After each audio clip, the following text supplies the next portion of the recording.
L'art oratoire ou parler en public. Arriver à le dire même quand c'est difficile. Chers Pepsiens, chères Pepsiennes, nous sommes au terme de notre saga sur l'art oratoire, arriver à le dire même quand c'est difficile. Et je voudrais qu'on finisse en apothéose avec le récapitulatif des 9 précédents épisodes à travers cette émission.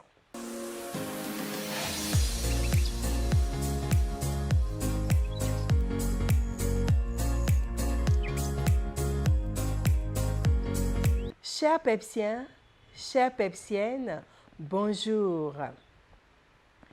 Peps vous souhaite une excellente semaine avec du peps, du punchy pour une semaine positive et pleine de peps.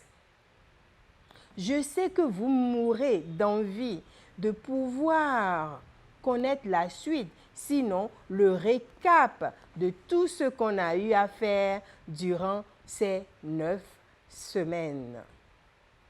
Rassurez-vous, la Pepsienne Francine se chargerait de boucler la boucle en apothéose avec vous, avec beaucoup de peps et suivant le leitmotiv de notre émission, inspiration, innovation et passage à l'action. Combien de personnes peuvent réellement commencer à parler devant un auditoire disposé à les écouter sans éprouver auparavant des symptômes de nervosité, voire de crainte, tels qu'un pincement au cœur, des mains moites, des crampes d'estomac, la gorge nouée presque sans salive. Et pourtant, la capacité de parler efficacement à un auditoire de plus de 2 ou 3 personnes est de première instance pour ceux qui aspirent à diriger, à commander, à contrôler, bref, à être leader dans la société. Il paraît donc nécessaire aujourd'hui de parvenir, sinon à une maîtrise de l'art oratoire, de savoir les attitudes à adopter ou à rejeter au moment d'une intervention. Cela de façon à mieux cerner l'art oratoire ou l'art de s'exprimer en public. Au travers de cette émission, Peps se chargera de te faire prendre conscience de tes aptitudes naturelles à la prise de parole en public, de te faire acquérir quelques compétences afin de te mettre sur la voie de la performance. Aptitude entraînant compétence, compétence entraînant performance. Au travers donc de cette dernière émission, Peps va vous permettre de vous découvrir, va vous permettre de faire correctement des discours, va vous permettre de dominer les obstacles à une bonne intervention, éviter donc les gestes inutiles lors des interventions, découvrir et maîtriser les techniques qui permettent de combattre le stress. Vous voyez donc que c'est l'apothéose, la finalité. Mais il me plaît donc d'attirer votre attention ou de vous rappeler les moyens qui existent pour mieux communiquer. Et je vous le rappelle, n'est-ce pas? Il y a l'écriture, la photographie, la peinture, le gestuel. On en a parlé, vous vous rappelez, le regard. On en a également parlé, la parole. Mais de tous ces moyens, la parole est la plus importante. Vous vous souvenez, les livres saints nous situent sur la valeur de la parole. Au commencement était le verbe. Cela démontre plus d'une fois l'importance, la force et le pouvoir de la parole dans nos différentes langues. Nous rencontrons beaucoup d'adages qui magnifient et démontrent l'importance de la parole. Par exemple, avant de parler, il faut tourner 7 fois sa langue. Ça veut dire quoi? Ça veut dire évidemment qu'il faut réfléchir avant de parler. Ce qui sort de votre bouche peut vous condamner ou vous libérer de la prison ou d'une mort certaine. Je ne vous invente rien. Et ceci m'amène donc à vous raconter une petite histoire comme j'aime le faire. C'est l'histoire de Kofi et de Kojo. Kofi a l'habitude d'acheter sa bouillie et ses beignets tous les matins. La vendeuse de la bouillie a toujours de l'affluence. Donc, Kofi se lève tôt le matin pour pouvoir aller acheter sa bouillie. Mais ce jour, il y a un jeune impétueux, Kojo, qui, à 3 pas de la vendeuse de la bouillie, bouscula Kofi et acheta la bouillie avant Kofi. Énervé, fâché, Kofi lui dit: « Si c'est à moi que tu as fait ça, avant la tombée de la nuit, tu vas voir. » Hasard ou je ne saurais vous le dire, d'aucuns diraient les mauvais esprits ont pris ce qu'il a eu à dire. Je ne saurais vous le dire. Ça dépend de la croyance de chacun. Kojo, en voulant traverser la route, s'est fait renverser par une voiture qui roulait à vive allure. Et Kojo décéda en même temps. Tous ceux qui étaient là et qui ont entendu Kofi proférer des menaces ont dit que c'est Kofi qui aurait tué Kojo. Il a essayé de se défendre, mais il s'est retrouvé en prison. Pour vous dire que ce qui sort de votre bouche peut vous condamner à une mort certaine. Tout comme ça peut également vous faire sortir si vous êtes habile dans l'art de la prise de parole. Évidemment, pour parler d'un sujet, il faut pouvoir en maîtriser les contours. Donc, on peut définir l'art oratoire, l'art comme tout ce qui exprime la beauté, l'harmonie, l'esthétique. C'est un ensemble de connaissances techniques nécessaires pour maîtriser une pratique. Oratoire qui est relatif à l'éloquence, à l'art de bien parler. Donc, on peut dire en somme que l'art oratoire, c'est l'ensemble des connaissances et techniques nécessaires pour maîtriser la parole de manière à la rendre harmonieuse et esthétique. Alors, nous allons quand même vous rappeler tout ce dont on vous a parlé concernant la prestation et votre présence sur scène. Pour bien prester en public peut être un don, mais si on ne l'a pas naturellement, on peut l'acquérir avec un peu de travail. Les 3 éléments, je vous le rappelle, nous avons parlé du non-verbal, qui sont les gestes, la posture, le sourire, l'expression. Ceux-là contribuent à 50% de la réussite de votre prestation. Le paraverbal, qui constitue le débit, le volume et les intonations, compte pour 35% du discours. Et le verbal, c'est-à-dire le message même, compte pour 15% du résultat. Il nous importe donc de vous rappeler qu'il faut travailler le paraverbal et le non-verbal. Évidemment, il faut travailler également sa communication. La communication sur le non-verbal et le paraverbal, on l'a dit. Et pour le faire, il faut travailler son débit. On vous l'a rappelé dans les épisodes. Le volume, les gestes pour vous créer un charisme scénique. C'est la répétition et l'expérience qui font les bons orateurs. Il n'y a pas de magie. Et également, il faut avoir un état d'esprit positif. Vous devez regarder tout l'auditoire. On l'a rappelé dans les épisodes, surtout les personnes au fond de la salle et sur les côtés. Elles auront l'impression que vous leur parlez. Il faut également fixer les as des 4 coins de la salle pour regarder de temps en temps dans toutes les directions, histoire de donner l'impression de balayer la salle. Vous pouvez également repérer 3 ou 4 personnes souriantes dans l'auditoire, il y en a toujours. Elles vous serviront de repère et vous permettront de garder confiance. Mais vous devez travailler votre gestuelle. Ce n'est qu'un récap, je vous le dis. Il faut privilégier la position debout pour plus de puissance dans la voix et une visibilité de toute la salle, par toute la salle. Ne vous déplacez pas tout le temps. Respirez et apprenez à faire des silences.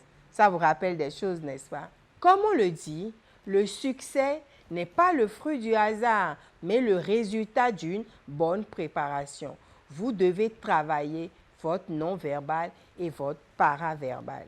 Nous allons donc profiter pour voir les différentes formes de l'expression orale. L'expression orale en public devant un auditoire disposé à vous écouter peut revêtir différentes formes. Il peut s'agir entre autres du discours, des sermons, des cours, des plaidoiries, des présentations radio et télévisuelles, des communiqués, des conversations, des conférences, des théâtres. Et donc, il est important de vous rappeler dans quel but nous parlons. Nous parlons dans le but de persuader. Nous parlons dans le but d'enseigner ou d'instruire. Nous parlons dans le but d'amuser, de distraire ou de divertir. Nous parlons dans le but de plaire. Et nous avions rappelé que la structure de l'intervention orale se faisait en 3 parties. Nous n'allons pas nous éterniser. C'est un rappel. Il y a l'introduction, le développement, la conclusion. La présentation, si vous le voyez à l'écran, c'est comme un avion. Ça vole. Au début, il y a le décollage. Après, il y a une zone de stabilité. Après, la zone de turbulence. Et après, il y a l'atterrissage ou clôture. Ces 3 phases se rapprochent de l'introduction, du développement et de la conclusion. Alors, l'introduction, on l'a déjà dit, ça marque nécessairement le début de votre présentation et vous permet de capter dès le départ l'attention de l'auditoire. On ne va pas s'éterniser. Comme on vous l'a rappelé, l'introduction doit signaler la direction générale et le but du discours.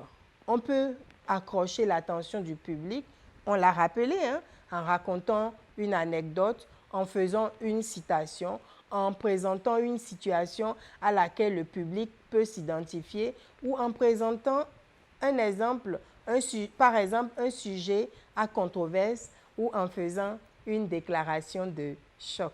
Alors, le développement, on ne va pas non plus s'éterniser. Vous vous rappelez, on a dit que ça doit s'organiser autour de quelques idées, en général 3 grandes parties. Et on a dit qu'il faut surtout éviter d'aborder trop d'aspects du problème. Il faut éviter les digressions inutiles. Il faut aller à l'essentiel en songeant à être sobre, précis dans ses propos et il faut utiliser des mots simples. Vous vous rappelez, on a dit ne mystifiez pas votre auditoire. Alors, on a parlé de la conclusion et la conclusion peut être un résumé des idées principales, on l'avait rappelé, une citation relative au sujet principal, une question provocatrice pour commencer la discussion, des suggestions, des propositions ou appel à l'action. Elle est, comme l'introduction, la partie la plus importante de votre intervention, car ce sont les derniers mots dont l'auditoire se rappelle le plus. Et donc, il y a des enseignements clés quand même qu'il est important de vous rappeler. Vous devez connaître votre sujet, vous devez respecter les 3 parties d'une présentation, vous devez être bien ordonné et plus structuré, vous devez bien préparer votre sujet car un sujet mal préparé peut conduire à l'hors-sujet. Vous devez varier le ton en fonction du sujet traité, on l'a dit tantôt. Vous devez savoir vous adapter au sujet et à votre auditoire. On a également rappelé qu'il faut une préparation physique. Il faut manger, mais il ne faut pas trop boire. Le corps a besoin d'être serein afin que vous soyez confortable et serein. Quelques minutes avant l'entrée en scène, isolez-vous, détendez votre corps et travaillez votre voix. Respirez calmement et profondément. Cela évite la panique et le stress pré-prestation. Je n'explique plus puisqu'on en a déjà parlé. Également, après la préparation physique, il faut une préparation mentale. Et donc, répétez tous les points clés de votre prestation. Une bonne connaissance du sujet vous rendra plus à l'aise et diminuera grandement le stress. Concentrez-vous sur le présent et sur l'action. Donnez-vous le droit à l'erreur. L'important n'est pas de faire des erreurs, mais de savoir les gérer. Il y a aussi des questions à se poser avant une prestation. Vous-même, vous devez vous poser des questions. À quel public je m'adresse?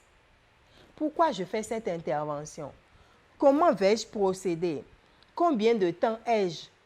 Où vais-je faire cette intervention et quels sont les équipements qui sont mis à ma disposition?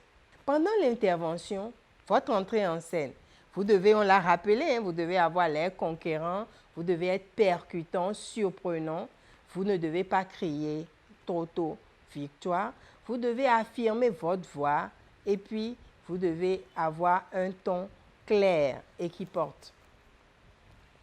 Il y a également des règles à respecter. Il ne faut pas laisser des vides. C'est pas bon. Ne laissez pas votre regard fixé à un auditeur. Soyez vous-même. Être soi-même permet de bien se sentir et d'éviter de nombreux pièges de la présentation.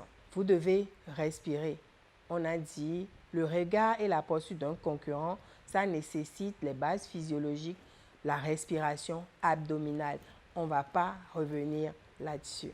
Également, les bases physiologiques, il y a la verticalité, on n'en parle pas non plus. On a également mis l'accent sur le regard qui est très important. Vous vous en souvenez dans l'autre émission. L'apparence de soi, les vêtements et accessoires. Vous vous en souvenez, non? Je vous ai dit que c'est juste pour vous faire un récap de tout. L'apparence correspond à l'allure générale d'une personne. C'est ce que l'on voit en premier, les vêtements, la coiffure, le maquillage, les accessoires. C'est un élément majeur des premières impressions que vous faites sur votre auditoire. Par votre tenue, on peut vous donner une certaine image de vous-même. Et donc, ces vêtements expriment des émotions et des sentiments. Si vous allez porter des couleurs vives, cela exprime la vie. Vous avez vu, non? Ça exprime la vie. Les couleurs sombres, ça exprime la mort. Maintenant, quand vous portez des mini-jupes, les jeans, les décolletés, c'est des messages sensuels que vous renvoyez à votre auditoire. Ou quand vous êtes en costume, blouse, combinaison, ça, vous faites preuve de statut social. Vous êtes cadre d'une structure, etc. C'est le message que vous renvoyez à votre auditoire. Alors, il y a un élément important quand même sur lequel je voudrais revenir. L'acceptation de soi. Nous devons accepter, je m'inclus, ok? Nous devons accepter ce que nous sommes en ce moment. Cela nous permettra de nous sentir mieux et d'envisager de progresser. Je vous parle. Acceptons d'être nous-mêmes. Osons être nous-mêmes. Acceptons de nous aimer. Osons nous aimer. Pour nous aimer, voyons-nous tels que nous sommes et non tels que nous voudrions être. Si nous ne nous aimons pas, nous resterons dans l'attente, dans l'exigence de l'amour de l'autre. Nous aurons besoin de l'autre pour nous sécuriser, nous serons dépendants. L'estime de soi ne se construit pas sur la dépendance. Très bien, maintenant, nous allons voir les obstacles à une bonne intervention. On ne s'est pas appesanti là-dessus, mais ici, je tiens quand même à ce qu'on en parle. En se référant à notre introduction, nous constatons évidemment qu'il y a plusieurs pièges, voire des obstacles qui nous attendent sur notre chemin d'orateur. Nous pouvons citer, entre autres, le stress, qui est le prélude habituel d'une réaction de défense, de lutte, de fuite, d'effroi. Le stress initie dans notre organisme une séquence d'événements qui assure une réponse adaptative immédiate. Il y a le trac, qui est la grande peur qu'on éprouve lorsque on doit apparaître en public. Le trac est la grande peur qu'on éprouve lorsqu'on doit apparaître en public. On peut dire que c'est une différente manifestation du stress. Il y a la peur comme obstacle à une bonne intervention et il y a l'improvisation, quand on vous demande de faire quelque chose sur place alors que vous ne vous y attendez pas. Ça fait partie des obstacles à une bonne intervention. Maintenant que nous connaissons les obstacles, comment vaincre ces obstacles? On l'a rapidement évoqué. Il y a la décontraction, apprendre à respirer correctement. Inspiration.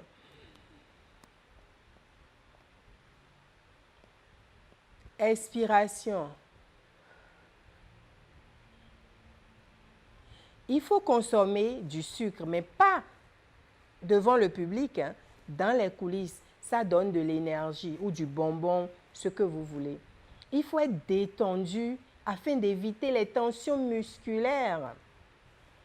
Il y a également, pour vaincre le stress, il y a le regard. Fixer son auditoire, je vous ai dit, au-dessus de la tête. Ça vous permet de vous vendre avant de commencer. Ça vous permet également, vous pouvez choisir votre partenaire qui reste devant pour vous aiguillonner et qui vous sourit quoi que vous dites. Il y a le silence. On a dit se taire permet d'attirer l'attention de l'auditoire et d'aiguiser son écoute. N'oublions pas, le silence est roi. On peut également poser un acte inédit.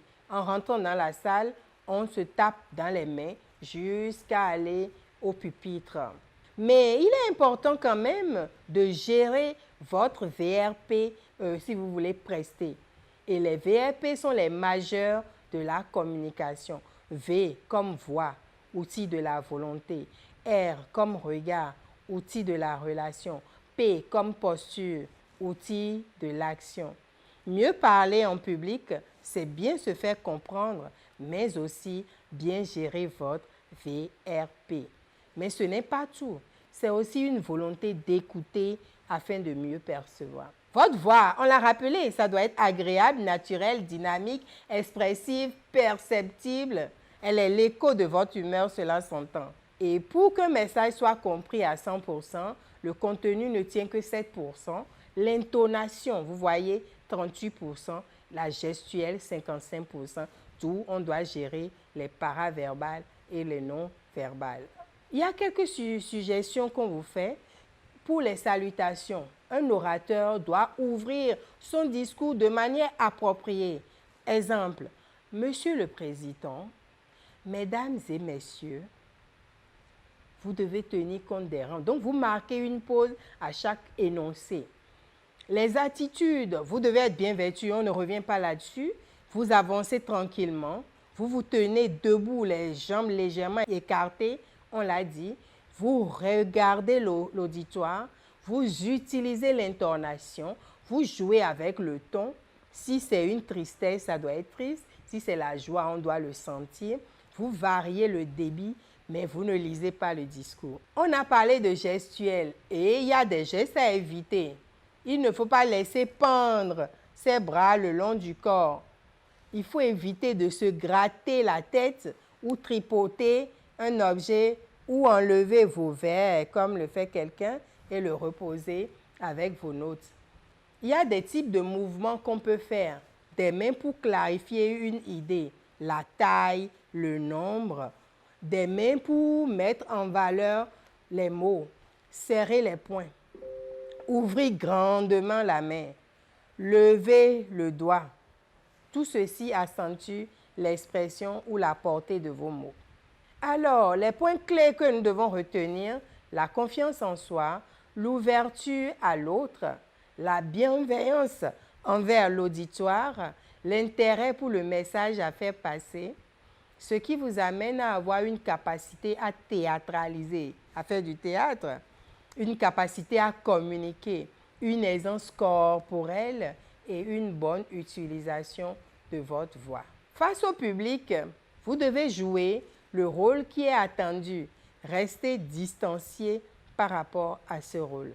Lorsque nous parlons en public, nous donnons à voir une image, celle de notre moi social, de notre masque. On porte tous des masques. Et pour conclure, on dira que les nombreux et fréquents recours de très nombreux dirigeants à l'expression orale démontrent bien, s'il en était encore besoin, que la parole est l'instrument privilégié de la communication. Dans le désir d'amélioration des rapports humains, dans la recherche des conditions sociales améliorées pour des réussites sociales individuelles, cet outil privilégié qu'est la parole doit donc faire partie de la panoplie d'atouts dont doit disposer toute personne qui se veut sérieuse dans une entreprise, tout en gardant constamment à l'esprit cette célèbre phrase de Boileau. Tout ce qui se conçoit bien s'énonce clairement et les mots pour le dire viennent aisément. Chers Pepsiens, chères Pepsiennes, nous sommes au terme de notre saga sur l'art oratoire ou la prise de parole en public. Arriver à le dire même quand c'est difficile. Je tiens à vous remercier d'être restés en haleine pendant au moins 10 semaines pour voir la finalité, l'aboutissement de comment être un orateur, un grand orateur.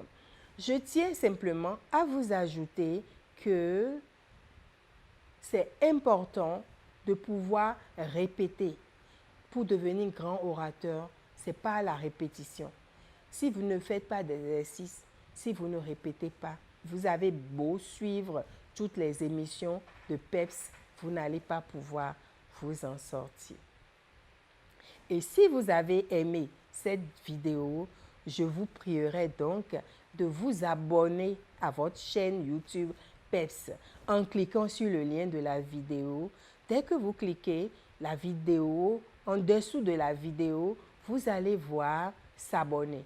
Vous cliquez sur s'abonner et le tout est joué. Vous devenez Pepsien ou Pepsienne. Vous avez la latitude également de liker et de partager à vos amis qui sont un peu partout dans le monde entier. Et également, vous avez la possibilité de commenter. Envoyez-nous les commentaires. Ça nous permet de toujours mieux nous améliorer et de vous apporter un plus.